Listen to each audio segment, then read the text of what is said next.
Hello friends, जैसा कि आप जानते हैं हम मोडाल्स के बारे में अध्ययन कर रहे थे। उसमें से हमने शुड, मस्ट और आर्ट टू के बारे में अब तक अध्ययन किया है और उसका मोडाल्स सीरीज का यह दूसरा वीडियो आप लोगों के सामने है, जिसमें हम आज अंग्रेजी ग्रामर की सबसे उपयोगी मोडाल्स कैन और मे के बारे में चर्चा करेंगे। कैन और मे, जैसा कि आप सभी लोग जानते हैं, कैन और मे का प्रयोग हम सकना के अर्थ में करते हैं। सकना के अर्थ में कैन का प्रयोग और मे का प्रयोग दोनों किया जाता है। तो जाहिर सी बात है कि आपके दिमाग में यह प्रश्न आएगा, कैन और मे दोनों का प्रयोग अगर सकना के अर्थ में होता है तो कुछ न कुछ तो निश्चित रूप से इसमें डिफरेंस होगा। तो बिल्कुल आप सही सोचते हैं, इसमें डिफरेंस है और आप इस वीडियो को पूरा अंतिम तक देखिए। आपको कैन और मे को लेकर किसी भी प्रकार की कोई परेशानी नहीं होगी और आप इस वीडियो को अगर आपको अच्छा लगे तो आप लाइक, शेयर और सब्सक्राइब भी करिए। आप अपने मित्रों के पास भी इसको शेयर करिए। तो सकना की अर्थ में कैन और मे का प्रयोग किया जाता है। तो जो कैन होता है, कैन का प्रयोग हम तब करते हैं जब किसी शक्ति की बात होती है। शक्ति या सामर्थ्य, शक्ति या सामर्थ्य को व्यक्त करने के लिए हम कैन का प्रयोग करते हैं। कि जैसे कि अगर बात कर दी जाए कि अगर हमारी शक्ति की बात हो कि मैं यह किताब पढ़ सकता हूं।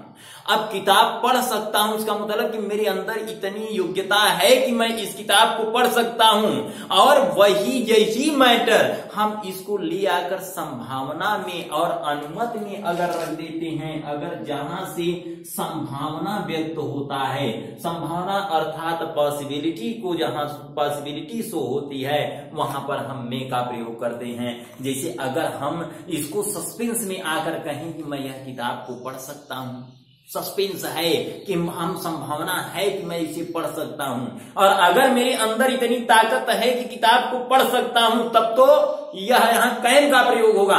अगर यही संभावना की बात आ जाए कि राम सड़क पर दौड़ सकता है, मतलब कि ऐसी संभावना है कि राम सड़क पर दौड़ सकता है, संभावना, और यह भी है कि राम के अंदर इतनी ताकत है कि वह सड़क पर दौड़ सकता है। तो चीजें आपके दिमाग पर निर्भर करती हैं। आप किस टॉपिक को, किस ट्रांसलेशन को, किस वाक्य को आप किस प्रकार से सोचते हैं और किस प्रकार से आप उस पर विचार करते हैं और कौन सी क्वालिटी उसमें से लाते हैं।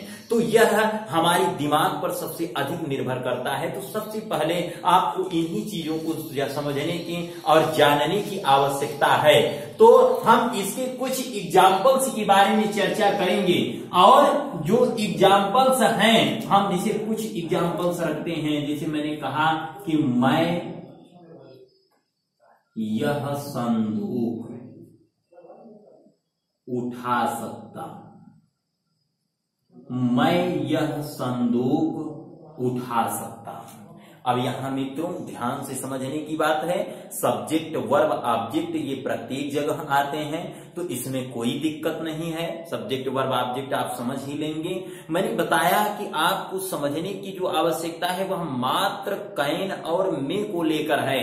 शक्ति, एक बार फिर से मैं दोहराना पसंद करूंगा कि जब शक्ति और सामर्थ्य की बात आए तो कैन का प्रयोग करिए और अगर अनुमति या संभावना की बात आए तो मे का प्रयोग करिए। जैसे कि क्या मैं अंदर आ सकता हूं, मे आई कम इन, क्या मैं उसे पीट सकता हूं। अगर अनुमति की बात आई, क्या मैं उसे पीट सकता हूं, तब वहां पर आप मे आई बीट हिम, तो इस प्रकार से वाक्य आप करेंगे।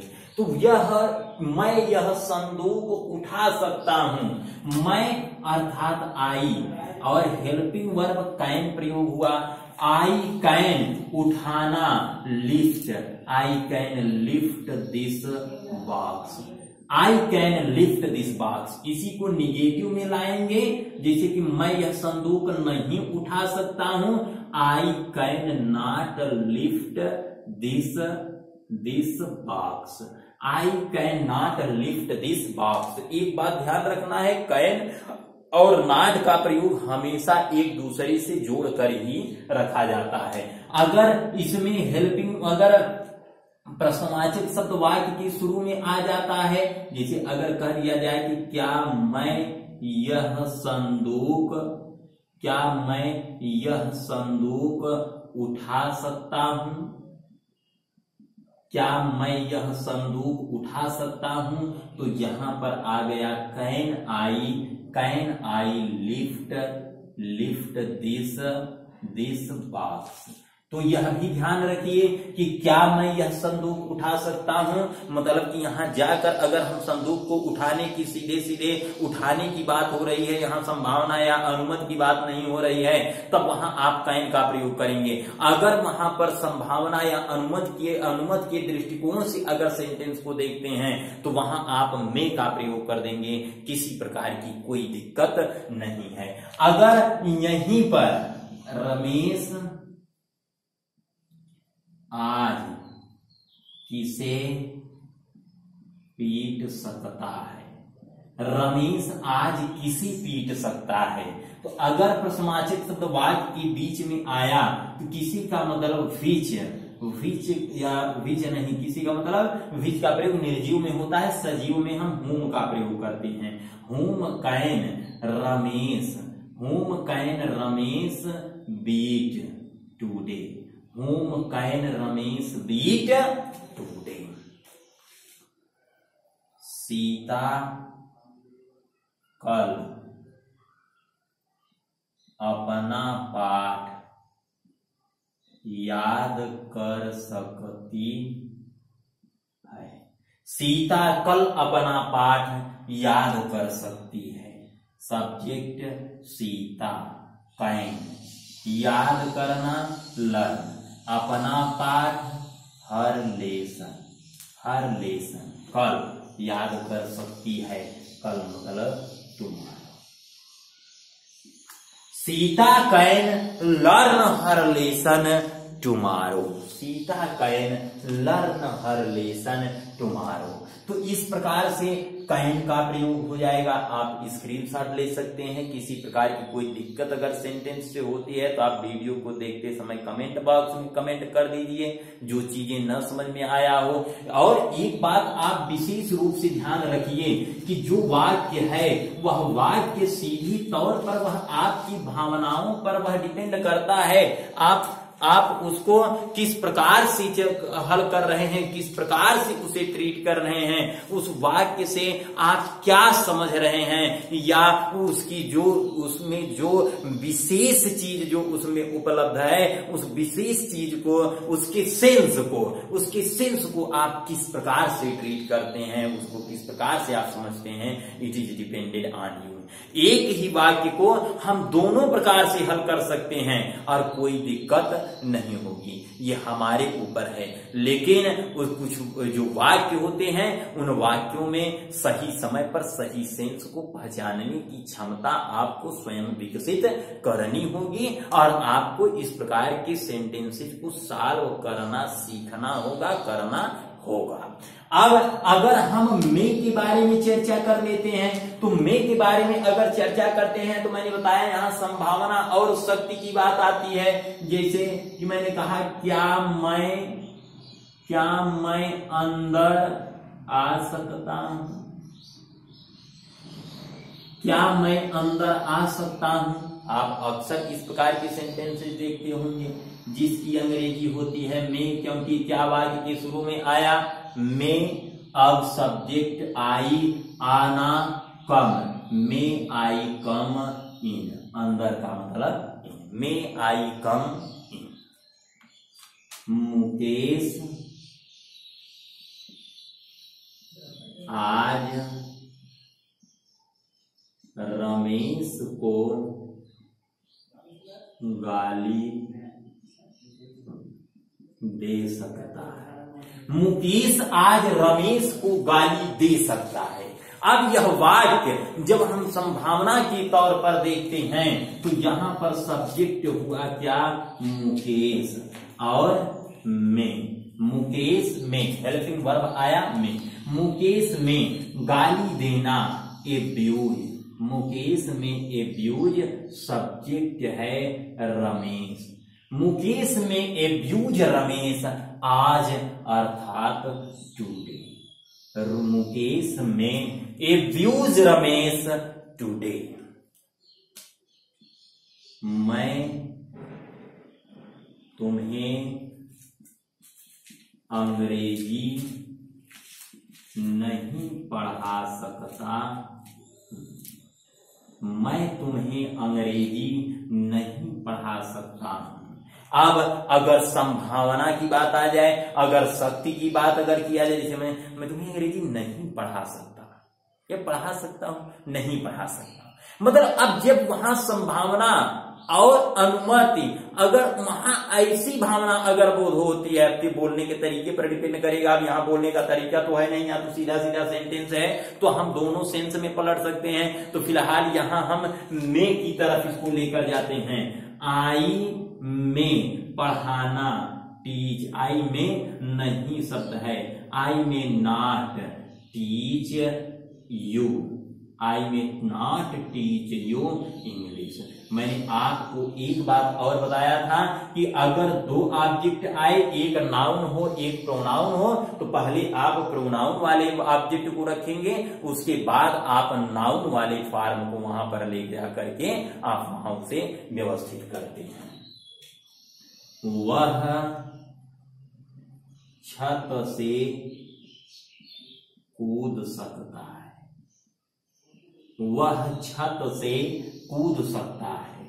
ही में जंप, ही में जंप फ्रॉम द रूफ, ही में जंप फ्रॉम द रूफ। तुम उसे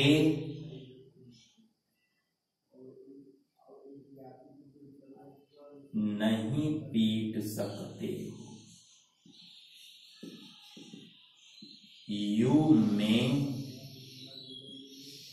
नॉट बीट उसे, अर्थात अब इसमें से किसी प्रकार का भी सेंटेंस आ सकता है, तो आप उसको बड़े ही आसान तरीके से उसे आप हल कर लेंगे। और इसे आप स्क्रीनशॉट लेते हुए आप इसको लिखते रहिए और अपनी फेयर कॉपी को भी लगातार मेंटेन करते रहिए। अब जिस प्रकार से कैन और मे के बारे में हमने चर्चा किया, ठीक उसी प्रकार से जो कुड होता है और कुड के बाद जो एक शब्द माइट होता है, कुड और माइट का यूज भी ठीक इसी प्रकार से हम करते हैं। जहां हम कैन का प्रयोग प्रेजेंट इंडेफिनिट में करते हैं, ठीक उसी प्रकार से हम मे का प्रयोग भी, कुड का प्रयोग भी हम पास्ट इंडेफिनिट में करते हैं। मे का प्रयोग हम प्रेजेंट इंडेफिनिट करते हैं, माइट का प्रयोग हम पास्ट इंडेफिनिट में करते हैं। मे और माइट, कैन और कुड, जिस प्रकार से मे और माइट है, कैन और कुड है, जहां मैंने कैन और मे का प्रयोग किया वहीं कुड और माइट का प्रयोग करेंगे। जाहिर सी बात है, डिफरेंस मात्र यही होगा कि हम उसको प्रेजेंट इंडेफिनिट में प्रयोग किए थे, इसे हम पास्ट इंडेफिनिट में प्रयोग करेंगे, बस मात्र यही समस्या है, और इसके अलावा और कोई भी समस्या यहाँ पर नहीं है। आगे जैसे हम इसमें से 2-4 एग्जाम्पल्स को लेकर चलते हैं। मैंने आपको बताया अंतर मात्र टेंस का है और कोई भी किसी भी प्रकार का कोई डिफरेंस नहीं है, कोई अंतर नहीं है। जैसे क्या रोहित मुझे गाली दे सकता था, क्या रोहित मुझे गाली दे सकता था।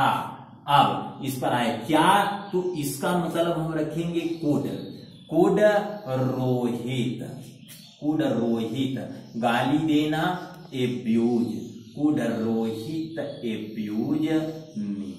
अब इसमें कोई दिक्कत नहीं है कि आप अगर इसे माइट की तरफ लेकर चले जाएं, अगर आप इसे माइट की दृष्टिकोण से देखते हैं, वहां पर अगर इसको सॉल्व करना चाहते हैं, आप इसको वहां भी कर सकते हैं कि might, might Rohit, might Rohit abuse मी।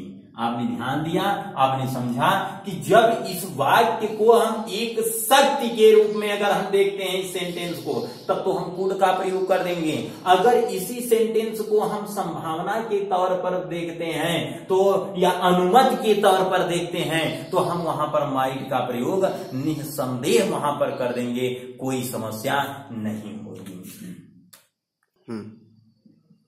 रमेश को आज कौन हरा सकता है? रमेश को आज कौन हरा सकता है? तो subject who can, Hariana defeat, who can, या हम पास्ट पर विचार कर रहे थे तो कौन हरा सकता था? Who could defeat Ramesh, defeat Ramesh आज, अर्थात today. Who could defeat Ramesh today. इस घर में कौन घुस सकता था? कौन घुस सकता था? अब सत्य की बात करेंगे तो कुड, अगर हम संभावना की बात करते हैं तो वहां माइट का प्रयोग करेंगे। हु माइट घुसना, इंटर इस घर में, this house, who might inter this house. एक बात ध्यान देने के लिए विशेष चीज यहां पर है, आप हमेशा जब भी आप ट्रांसलेट करेंगे, अगर वाक्य शब्द इंटर प्रयोग है, वर्ब इंटर प्रयोग है, तो इंटर के बाद कभी हम इन का प्रयोग नहीं करते हैं। इसको आपको ध्यान रखना है, माइंड में सेव रखना है इसको। वह मुझे अंग्रेजी नहीं पढ़ा सका। वह मुझे अंग्रेजी नहीं पढ़ा सका। वह ही कुड नॉट पढ़ाना, टीच मी इंग्लिश।